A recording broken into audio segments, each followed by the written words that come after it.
Hello my dear friends, welcome back to the channel. जी हाँ दोस्तों, आप सभी का बहुत बहुत स्वागत है। आज हम लोग पढ़ने जा रहे हैं चैप्टर नंबर 1, लाख की चूड़ियाँ। ये वाला चैप्टर हम लोग पूरा पढ़ने जा रहे हैं। क्लास 8 का वसंत बुक का ये पहला चैप्टर है और इसी से हम हिंदी पढ़ना शुरू कर रहे हैं। आप अगर क्लास में पढ़ रहे होंगे तब भी आपका पहला चैप्टर यही है, आप यहीं से शुरू करेंगे। तो चलिए शुरू करते हैं। तो देखिए, इसमें पहले बताया गया है कि पहले एक लेखक है जो कि इस कहानी को लिख रहा है और वो क्या करता है, वो अपने मामा के गांव में एक आदमी रहता है बदलू, उसके बारे में बता रहा है। तो चलिए शुरू करते हैं। सारे गांव में बदलू मुझे सबसे अच्छा आदमी लगता था क्योंकि वह मुझे सुंदर सुंदर लाख की गोलियां बनाकर देता था। मुझे अपने मामा के गांव जाने का सबसे बड़ा चाव यही था कि जब मैं वहां से लौटता था तो मेरे पास ढेर सारी गोलियां होती, रंग बिरंगी गोलियां जो किसी भी बच्चे का मन मोह ले। वैसे तो मेरे मामा का गांव का होने के कारण मुझे बदलू मामा कहना चाहिए था, परंतु उसे बदलू मामा ना कहकर बदलू काका ये कहता था, जैसा कि गांव के सभी बच्चे उसे कहा करते थे। अब देखिए, यहाँ पे वो बदलू के बारे में बता रहा है कि जो बदलू था ना, जो बदलू था वो एक आदमी था जो कि गोलियां बना करके दिया करता था मुझे। और मुझे चाव यही था कि जब मैं अपने मामा के गांव जाऊं और वापस आऊं तो मेरे पास बहुत सारे गोलियां रहें। और मैं उसे बदलू मामा नहीं कहता था, वो मामा के गांव का है ना। यहाँ पे देखिए, यहाँ पे दिया गया है कि वो मामा के गांव का है। यहाँ पे बदलू मामा, मामा के गांव का है तो बदलू मामा, लेकिन मैं वैसा नहीं कहता था। मैं उसे बदलू काका कहता था। क्यों बदलू काका कहते थे? क्योंकि और सारे बच्चे जो थे ना वो उसे बदलू काका कहते थे, तो उनको देखते हुए मैं भी उनको बदलू काका ही कहता था। ठीक है। अब देखिए, बदलू का मकान कुछ ऊंचे बदलू का मकान कुछ ऊंचे पर बना था। मकान के सामने बड़ा सा सहन था जिसमें एक पुराना नीम का वृक्ष लगा था। उसी के नीचे बैठकर बदलू अपना काम किया करता था। बगल में भट्टी दागती रहती जिसमें एक लाख पिघलाया करता है। सामने एक लकड़ी की चौखट पड़ी रहती जिस पर लाख के मुलायम होने पर वह एक मिनट दोस्तों, मैं ऐसे सेट कर देखिए, वह उसे सलाह के सामने पलता करके चूड़ी का आकार देता। अब देखिए, वो चूड़ी बेसिकली बनाता था और वो कैसे पिघलाता था लाख को और कैसे बनाता था, ये यहाँ पर लेखक ने बताया है। और ये भी बताया है कि उसकी नीम का पेड़ जो था उसके घर के सामने था, बगल में था, और वहीं पे नीचे बैठ करके वो लाख की जो भी चूड़ियां हैं वगैरह हैं वो बनाया करता था। पास में 4-6 भिन्न आकार के बेलना नुमा मुगेरियां रखी रहती हैं जो आगे से कुछ पलती और पीछे से मोटी होती पतली। अब देखिए, जो मुगेरियां रखी रहती थी, बेलनुमा मुगेरियां जो है वो जो होती थी ना, वो आगे से पतली और पीछे से मोटी होती थी। लाख की चूड़ी का आकार देकर वह उन्हें मुगेरियों पर चढ़ा गोल और चिकना बनाता था। अभी ये मुगेरियां क्या करती हैं दोस्तों, ये मुगेरियां जो होती हैं, जब वो लाख की चूड़ियां बना लेता था तो यही उन्हें जो है चिकना बनाती थी, यही उसे और जो चूड़ियां हैं उसे चिकना करती थी। तब एक एक कर पूरे हाथ की चूड़ियां बना चुकने के पश्चात वह उन पर रंग करता। अब जब सारी चूड़ियां बन जाए तो वो उस पे क्या कर देता था, वह रंग चढ़ा देता था। सारी चूड़ियों को बनने के बाद वह रंग देता था सारी चूड़ियों को। बदलू यह कार्य सदा ही अपने मचिए पर बैठकर किया करता था जो बहुत ही पुरानी थी। अब मछी पे बैठ करके किया करता था और मछिए के बारे में बताया गया कि बहुत पुरानी थी। लेखक ने बता रहा है ना, ये सब लेखक बता रहे हैं। बगल में ही उसका हुक्का रखा रहता जिसमें बीच बीच में वो पीता रहता। बताया गया है कि वो, जैसे बहुत सारे लोग होते हैं ना, थोड़ा बहुत जो भी नशा वगैरह, तो वैसे ही वो भी एक हुक्का रखा रहता था, वो पीता था, ऐसे नॉर्मली इसमें बताया गया। गांव में मेरा दोपहर का समय अधिकतर बदलू के पास बीतता। वह मुझे कहा करता और मेरे पहुंचते ही मेरे लिए तुरंत एक मछिया मंगा देता। अब वो बताया गया कि मुझे वो बहुत माना करता था, मैं जब जाता था तो लल्ला बुलाता था और तुरंत ही मछिया मंगा करके बैठता था, और मैं भी काफ़ी समय तक वहाँ मैं जो है दोपहर का वहीं पे रहता था। लगभग रोज ही वह 4-6 जोड़े चूड़ियां बनाता। अब कितना बनाता? 4-6 जोड़े चूड़ियां वो रोज ही बना देता था। पूरा जोड़ा बना लेने पर उसे बेलन पर चढ़ाकर कुछ क्षण चुपचाप देखता रहता, मानो वह बेलन न होकर किसी नववधू की कलाई हो। अब देखिए बेलन पे जो होता है ना वो चूड़ी को पहना देता और देखता कि कैसा लग रहा है, वो अपना चेक करता था। तो ये बोल रहा है लेखक बता रहे हैं कि वो नववधू मतलब कोई भी एक नई वाली जो दुल्हन रहती है उसमें जो चूड़ियाँ रहती हैं वो हो, उतना गौर से वो देखा करता था।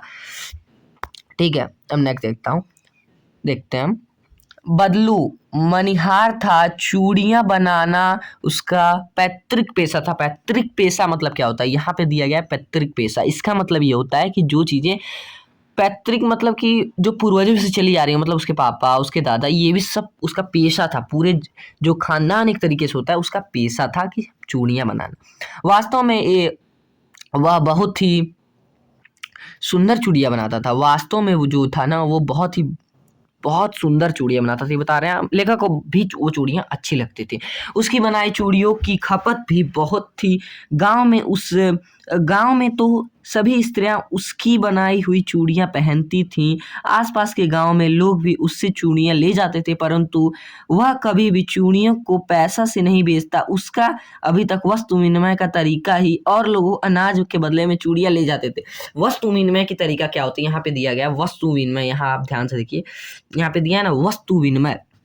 तो वस्तु विनिमय क्या था? वस्तु विनिमय का तरीका ये होता है दोस्तों कि आपने मेरे से कुछ सामान लिया, ठीक है, आपने मेरे से एक चॉकलेट ली, ठीक है, चॉकलेट ली और उसके बदले में आप 5 रुपए की चॉकलेट है तो आप 5 रुपए नहीं दोगे, उसके बदले में आप कुछ अनाज दोगे या फिर कोई और चीजें दोगे। जैसे आप टक दे दोगे 5 की मैं चॉकलेट दिया।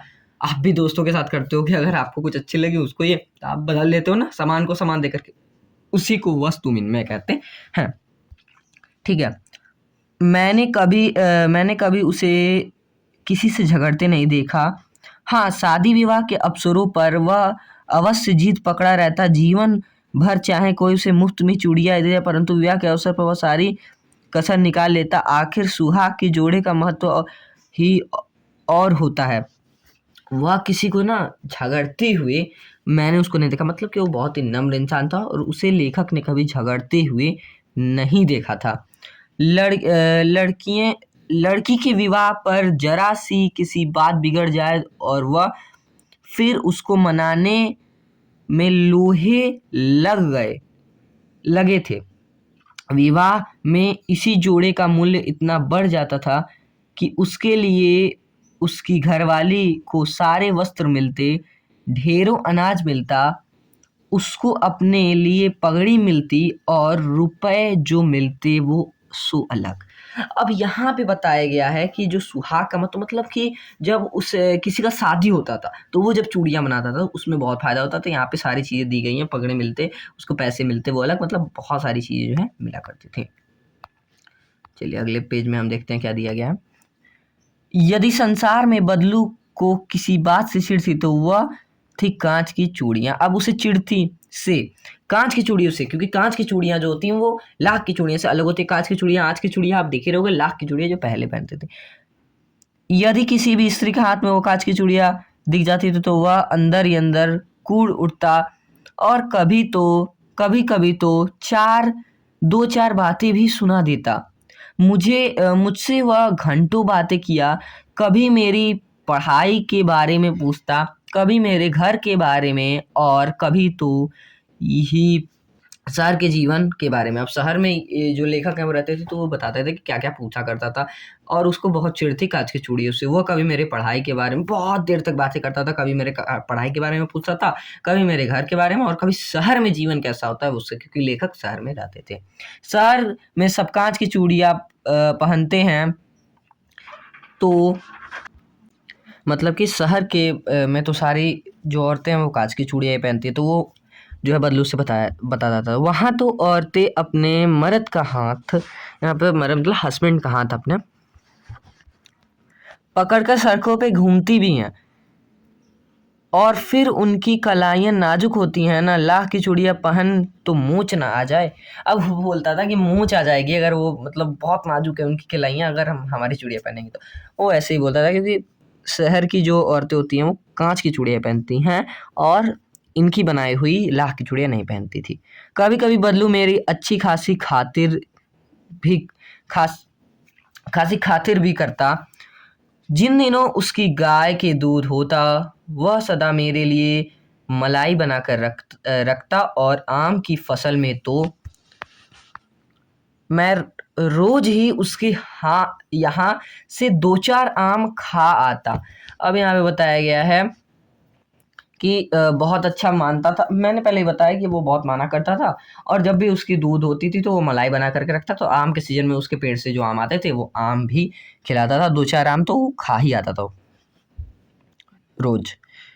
परंतु इन सब बातों के अतिरिक्त जिस कारण वह मुझे अच्छा लगता, वह यह था कि लगभग रोज ही वह मेरे लिए 1-2 गोलियां बना देता। अब मेन बात तो ये थी कि वो गोलियां बना देता था। मेन बात तो ये थी गाइस कि वो गोलियां बना देता था, इसीलिए वो उसे बहुत पसंद करता था। ठीक है, ये सब तो एडिशनल बातें हो गई, पर जो मेन बात है ना वो गोलियों का ही है यहाँ पे। तो मैं बहुधा हर गर्मी मैं बहुधा हर गर्मी की छुट्टी में अपने मामा के यहाँ चला जाता, और एक आध महीने वहाँ रहकर स्कूल खुलने के समय तक वापस आ जाता। परंतु 2-3 बार ही मैंने मामा के यहाँ गया पहुँचा, तभी मेरे पिता की दूसरे शहर में बदली हो गई, और लंबी अवधि तक मैंने अपने मामा के गांव न जा सका। अब यहाँ पे इस पैराग्राफ में बताया गया, इतने पैराग्राफ में जो मैंने हाईलाइट किया, इसमें बताया गया है कि अब देखिए यहाँ से कहानी ना चेंज हो जाती है। यहाँ से क्या होता है, बदलू 2-3 बार के बाद अपने मामा के गांव जा ही नहीं पाता, क्योंकि उसकी जो पापा होते हैं उसकी बदली हो जाती है, एक तरीके से ट्रांसफर हो जाता है दूसरी जगह, बहुत दूर होता है, वो नहीं आ पाता है उसके बाद। तब लगभग 8-10 वर्ष के बाद अब क्या होता है, 8-10 साल बीत जाते हैं। 8-10 साल बीतने के बाद वो वहाँ पे ना आ ही नहीं पाता। यहाँ पे लगभग 8-10 साल बीत गए और नहीं आ पाया वहाँ पे।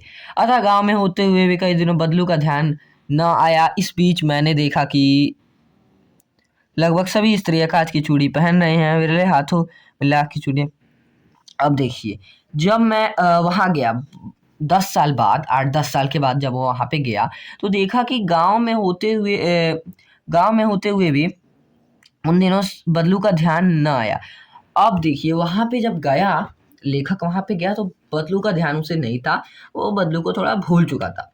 अब और देखा कि स्त्रियां जो हैं वो कांच की चूड़ियां पहन रही हैं, बिरले के हाथों में मैंने लाख की चूड़ियां देखी। तब एक दिन सहसा मुझे बदलू का ध्यान हो गया आया। अब देखिए, अब उससे जब देखा वो कांच की चूड़ियां तो उसे याद आ गया, हाँ बदलू भी तो था। बात यह हुई कि बरसात में मेरे मामा की छोटी लड़की आंगन में फिसल कर गिर पड़ी, और उसकी हाथ की कांच की चूड़ियां टूटकर उसी के लाई में घुस गई। अब क्यों उसे याद आया, उसकी मामा की जो लड़की थी उसकी वो आंगन में गिर चुकी थी और कांच की चूड़ियां पहनी थी उसने, वो जाकर के घसे, उसमें ब्लड वगैरह आ गया, मतलब उसको चोट लग गई कांच की चूड़ियां। तब उसे याद आया, हाँ बदलू भी तो था। तब इस एक्सीडेंट के बाद उसे याद आया था। पढ़ी तभी सहसा मुझे बदलू का ध्यान हुआ आया, और मैंने सोचा कि उसे मिलाऊं। अब वो सोचा कि उससे मिलाऊं। अतः शाम को मैं घूमते घूमते उसके घर चला गया। बदलू वहीं चुपचाप नीम के खाट, अब वहीं पे वो नीम के नीचे बैठा था, खाट पर लेटा था। यहाँ पे काम वगैरह कुछ नहीं कर रहा था, वो खाट पे चुपचाप से लेटा था चबूतरे पे। ठीक है, वो जब उसे मिलने गया उसे याद आया। तो 8-10 साल की बात। लेखक, नमस्ते बदलू काका, नमस्ते बदलू काका, मैंने कहा। नमस्ते भैया, उसने मेरे ने नमस्ते उत्तर उठा करके देखा। मतलब कि वो वहाँ पे पहचानता ही नहीं है इसको, यहाँ पे तो। परंतु उसने मुझे पहचाना नहीं, और देर तक मेरी और निहारता रहा। मैं हूँ। अब वो इसने कहा, जो लेखक था वो कहा, मैं हूँ काका, आपके पास से गोलियां बना करके ले जाता था। मैंने अपना परिचय दिया। बदलू को फिर चुपचाप रहा, पटल पर अतीत के चित्र उतार रहा हो। अब वो चुपचाप रहा। मैं बताया कि जो लेखक था वो बताया कि अरे मैं हूँ, मतलब याद दिलाने की कोशिश किया कि मैं आपसे गोलियां बना कर ले जाता था। पर वो बदलू भूल चुका था, 8-10 साल बीत चुके थे। उसने सोचना शुरू किया जैसे कि वो हिस्ट्री की बातों को सोच रहा हो। हाँ, इधर आना नहीं हो सका काका, मैंने चारपाई पर बैठते हुए उत्तर दिया। अरे यहाँ आना नहीं हो सका। अब क्या हुआ, आओ आओ लल्ला बैठो, बहुत दिनों बाद आए। अब वो जो है उसको याद आ गया और वो बोला आओ आओ बैठो। तब जो लेखक थे वो कहे, हाँ इधर नहीं आना हो सका काका, मैं बैठते हुए वो बैठाया तो वो बैठा और कहा कि हाँ मैं मतलब बहुत दिनों तक आ नहीं पाया था, अब मैं आया हूँ। कुछ देर फिर शांत रहे, अब फिर से शांत हो गए सारे लोग। मैं इधर उधर दृष्टि दौड़ाई, ना तो मुझे उसकी मच्छियाँ ही आई नजर और ना ही भट्टी। अब उसकी जो भी सामान बनाने वाले थे, जिस पे मच्छी पे वो बैठ के सामान बनाया करता था, वो सारी चीजें मुझे दिखी ही नहीं। मैंने बहुत नजर दौड़ाई और देखने की कोशिश की, ऐसा लेखक बता रहे हैं। आजकल काम नहीं करते काका, मैंने पूछा। नहीं लल्ला, काम तो कई सालों से बंद है। अब यहाँ पे क्या होता है कि वो बताने लगते हैं कि नहीं, काम बंद हो चुका है क्योंकि मशीनी युग आ चुका है और कांच की चूड़ियाँ लोग पहनने हैं। कांच की चूड़ियाँ बहुत कलरफुल रंग बिरंगी आती हैं, स्टाइल बहुत सारी आती हैं। अब इस चूड़ी, लाख की चूड़ियाँ बिकना कहाँ संभव है और कहाँ कोई हमारी चूड़ियों को पूछता ही नहीं। अब इतने में ही लेखक बताते हैं कि कांच की चूड़ियाँ खतरनाक होती हैं, बहुत जल्दी टूट जाता है, नाजुक तो होती हैं। फिर लल्ला कहते ही खांसी आ गई। अब क्या हुआ, नाजुक तो होती हैं, उन्होंने काका ने कहा इनसे, इसके लेखक के बात पे कि हाँ नाजुक तो होती हैं, लेकिन आगे बोलते तभी उन्हें खांसी आ जाती है। और खांसी आने के बाद लेखक को लगता है कि उन्हें दमा है। लेखक को क्या लगता है कि उन्हें दमा है, तो लेखक सोचने लगते हैं कि दमा है और क्योंकि उनकी शरीर की हालत भी ठीक नहीं रहती थी। अब यही सोचते ही उन्होंने उसे भांप लिया। ये बोला नहीं था कि दमा है, पर उन्होंने जान लिया, कहा कि नहीं मुझे दमा नहीं है, बहुत छोटी सी खांसी है, तो महीने 2 महीने में ठीक हो जाएगी, 10-15 दिन में सही हो जाएगी। महीने 2 महीने से आ रही है और सॉरी दोस्तों, 10-15 दिनों में सही हो जाएगी, यहाँ पे ये लिखा है। मैं चुपचाप रहा, अब फिर से चुपचाप हो गई। मुझे लगा कि उनके अंदर कोई बहुत बड़ी व्यथा छुपी है, मतलब बहुत बड़ा टेंशन कोई है, कोई एक बहुत बड़ा बात है जो उन्हें सता रहा है, ये उनके अंदर छिपी हुई है। अब फिर से शांत हो गए सारे लोग, तो फिर से लेखक को अच्छा नहीं लगा कि सब लोग शांत हैं, तो उसने फिर से पूछा, आम की फसल जो है, देखिए यहाँ पे लिखा गया है कि फिर कुछ देर शांति होने के बाद मुझसे अच्छी नहीं लगी, अब उन्हें अच्छी नहीं लगी। अब यहाँ पे बीच में लेखक सोचते हैं कि मशीनी युग ने कितने हाथ काट लिए, अब कितने लोगों को बेरोजगार बना दिया मशीनी युग ने, ये यहाँ पर लेखक जो है वो सोचते हैं। और फिर से शांति हो जाती है, तो उन्हें अच्छा नहीं लगता, तो वो पूछते हैं आम की फसल कैसी है काका। अब आम खाया करते थे, तो एक बार वैसे ही चुप्पी को साधने के लिए उन्होंने पूछ दिया कि आम की फसल कैसी है। अच्छी है लल्ला, बहुत अच्छी, उसने लहलहा कर उत्तर दिया। अब लेखक ने कहा कि लेखक लिखते हैं कि वो बहुत अच्छी है, वो बता रहे थे कि और लहलहा कर उत्तर दिया, तुम्हें खिलाना भूल गया था। नहीं नहीं काका, मैं तो साल बहुत आम खाए, मतलब इस साल मैंने बहुत आम खाए, जो लेखक है वो बताते हैं। वाह वाह, आम खाए बिना कैसे जाने दूंगा। अब देखिए आम की बात आई गई, तो बहुत बहुत मानते थे बहुत लोग उन्हें, तो उसने कहा कि नहीं, आम खाए बिना तो मैं तुम्हें जाने नहीं दूंगा, मैं कैसे आम खाए बिना तुम्हें जाने दूं। अब लेखक आम खाने के लिए थोड़े ना बोले थे, लेखक ने तो ये सोच कर कहा था कि बहुत शांति है, कोई भी एक टॉपिक उठा लेते हैं और बात करते हैं। आम का टॉपिक उठाया, पूछा कैसी है, तब तक वो उन्होंने आम याद आ गया। मैं चुप हो गया। मुझे भी दिन याद आने लगे जिस दिन मलाई बना कर रखता था। अब उसे बहुत पुराने दिन भी याद आने लगे, जैसा कि उसे मलाई बचा कर रखा करता था और मलाई उसे खिलाया करता था। अब एक और बात याद आ गई और फिर से पूछा, गाय तो अच्छी है ना काका। मैंने पूछा, अब गाय तो अच्छी है ना, लेखक ने पूछा गाय तो अच्छी है ना आपकी, गाय कहाँ है। तो फिर जो बदलू हैं वो बोलते हैं कि नहीं, गाय कहाँ है लल्ला, 2 साल हो गए बेच दिए, कैसे खिलाता। अब बताने लगते हैं कि कैसे खिलाता गाय को। गाय तो बेच दिया, चूड़ी तो बिक नहीं रही थी, तो पैसा कहाँ से आ रहा था, तो उन्हें खिला कैसे पाते। इतने में लज्जो जो होती है उनकी बेटी, वो एक डलिया में ढेर सारे आम लेकर के आ जाती है और उन्हें उस आम को देखते ही फिर लेखक कहते हैं कि नहीं, इतने कहाँ खा पाऊंगा, बहुत सारे, इतने मैं नहीं खा पाऊंगा। फिर वो वाह वाह हंस के बोलते हैं, वाह वाह करते हैं और हंस के बोलते हैं बदलू काका कि मैं तुम्हारे तरह तो मैं इसके 4 गुने आम खा जाता था, तुम इतने नहीं खा पाओगे। फिर जो लेखक होते हैं वो यहाँ पे देखिए कहते हैं कि आप लोगों की बात ही कुछ और है, आप लोग की बात कुछ अलग ही है। अच्छा बेटी, लल्ला को 4-5 आम छाट कर दो, सिंदूरी वाले देना, देखो लल्ला कैसे हैं, इसी साल पेड़ तैयार। अब कोई नया पेड़ जो होता है इनका तैयार हुआ रहता है, सिंदूरी एक तरीके का आम है जो कि तैयार हुआ है, तो वो कहते हैं कि छाट कर वही वाले जो हैं 4-5 इन्हें दे दो और कहो और देखो तो लल्ला कैसा हुआ है, इसी साल मेरा पहला आम का पेड़, मतलब पहली बार आम निकला, इसी साल ये तैयार हुआ है।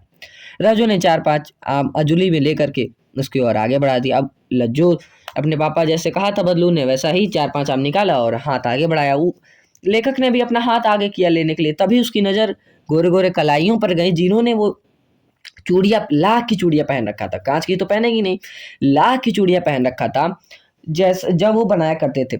तो इतने में ही बदलू ने देख लिया कि इसकी नज़र तो लाख की चूड़ियों पर है। उन्होंने बोला, यही आखिरी जोड़ा था। जमींदार साहब की बेटी के विवाह पर 10 आने पैसे मुझको दे रहे थे पर मैंने नहीं दिया। शहर से ले आओ मैंने बोल दिया। अब यही उसने आखिरी जोड़ा जब बनाया था ना, तो यही आखिरी बनाया था जमींदार की बेटी के लिए, पर उन्हें नहीं दिया। वो 10 आने पैसे, मतलब बहुत ज़्यादा पैसे उन्हें दे रहे थे पर भी नहीं दिया। कहा कि मैं शहर से ले आओ। मैंने आम ले लिए, खाकर थोड़ी देर पश्चात चला गया। मुझे प्रसन्नता हुई कि बदलू ने हार कर भी हार नहीं मानी थी। उसका व्यक्तित्व तो कांच की चूड़ियों जैसा न था, आसानी से टूट जाए।